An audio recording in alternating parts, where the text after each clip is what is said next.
दोस्तों, अगर आप भी महेंद्र सिंह धोनी को एक महान खिलाड़ी मानते हैं तो हमारी इस वीडियो को लाइक जरूर कीजिएगा। दोस्तों, मैदान था चिन्नास्वामी का। एक दूसरे के आमने सामने थे धोनी और कोहली। फिर हुआ कुछ ऐसा, गेंद और बल्ले के बीच जबरदस्त घमासान, दांतों तले उंगलियां दबाने पर मजबूर हो गया पूरा क्रिकेट जगत। तो आखिर ऐसा क्या हुआ इन दोनों टीमों के बीच? कैसे चेन्नई के बल्लेबाजों ने चिन्नास्वामी के मैदान पर मचाया है कोहराम? कोहली एंड कंपनी ने कैसे दिया चेन्नई को मुंह तोड़ जवाब? किसने मारी अंत में बाजी? और इस महामुकाबले की पूरी हाईलाइट हम आपको दिखाएंगे। लेकिन उससे पहले आपको क्या लगता है, विराट कोहली और महेंद्र सिंह धोनी में सबसे महान खिलाड़ी कौन है? हमें अपने जवाब कमेंट में जरूर बताइए। दोस्तों, बेंगलुरु का ऐतिहासिक चिन्नास्वामी स्टेडियम तैयार था आईपीएल 2023 के सबसे बड़े घमासान के लिए। भारतीय क्रिकेट के दो सबसे महान सितारे महेंद्र सिंह धोनी के सामने विराट कोहली अपनी टीमों के साथ तैयार थे, एक दूसरे से घमासान करने के लिए। पूरी दुनिया की नजरें केवल इसी मुकाबले पर टिकी हुई थी। दर्शकों का रोमांच अपने चरम पर था।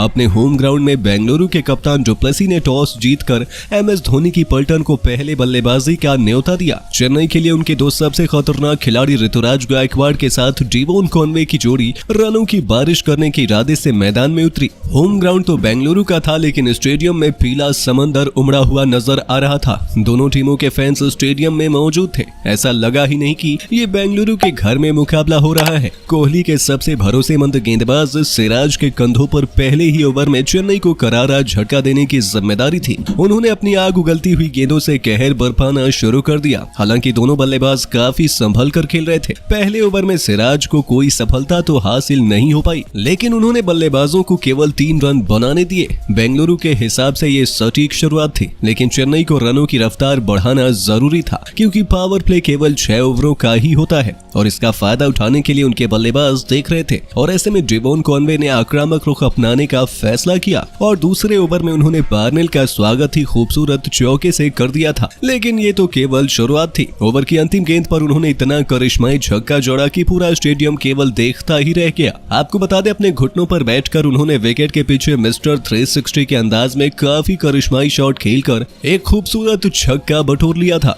बेंगलुरु को समझ में आ गया था कि बिना विकेट चटकाए चेन्नई को रोक पाना नामुमकिन सा है। वहीं पूरे स्टेडियम में अभी तो चेन्नई के नारे गूंज रहे थे, लेकिन तभी सिराज ने टॉप गियर में चल रही चेन्नई को 440 वोल्ट का झटका दिया। गेंदबाजी में वापसी करते हुए उन्होंने ऋतुराज गायकवाड़ को अपने जाल में फंसा लिया और एक बार फिर बड़ा शॉट खेलने के प्रयास में ये बल्लेबाज गलती कर बैठा और बाउंड्री पर इनका बेहद शानदार कैच पार्नेल ने लपक कर बल्लेबाज को पवेलियन की राह दिखा दी। अपने खराब शॉट पर बल्लेबाज काफी निराश दिख रहा था, लेकिन अब तो गुनाह हो चुका था। ऋतुराज 6 गेंदों पर केवल 3 रन बनाकर वापस लौट गए। उनके आउट होने के बाद बल्लेबाजी करने आए थे अजिंक्य रहाणे। स्टेडियम में अचानक से माहौल बदल चुका था। बेंगलुरु के नारे हर तरफ अब सुनाई दे रहे थे। उनके करोड़ों फैंस की खुशियां 7वें आसमान पर थी। रहाणे ने भी आते ही अपने तेवर बेंगलुरु को दिखा दिए। एक के बाद एक उन्होंने लगातार 2 गेंदों पर बाउंड्री का प्रयास किया, लेकिन वो अपना विकेट गंवाने से बाल बच गए। उनके बल्ले से गेंद का संपर्क ठीक से नहीं हो पा रहा था, लेकिन बेंगलुरु के हाथ पे विकेट नहीं आया था। 4 ओवरों में चेन्नई के बल्लेबाज केवल 25 रन बना पाए थे, लेकिन यहाँ से मुकाबला पलटना शुरू हो चुका था। पिछले मुकाबले में 3 विकेट चटकाकर डेब्यू करने वाले वयस्क की दोनों बल्लेबाजों ने दिशा और दशा बिगाड़ दी थी। कॉनवे ने उनका स्वागत ही शानदार चौके से कर दिया था। समझ में आ गया था कि वो इस ओवर को बड़ा बनाने को देख रहे हैं और इसकी जिम्मेदारी कॉनवे के बाद रहाणे ने उठाई। युवा खिलाड़ी की बाउंसर पर रहाणे ने इतना खतरनाक पुल शॉट लगाया कि गेंद देखते ही देखते तारामंडल में छूमंतर हो गई और सीधा स्टेडियम के दूसरे स्टैंड में जाकर गिरती है। उनका ये अद्भुत शॉट देखकर तो गेंदबाज के साथ साथ कोहली की भी आंखें फटी की फटी रह गई।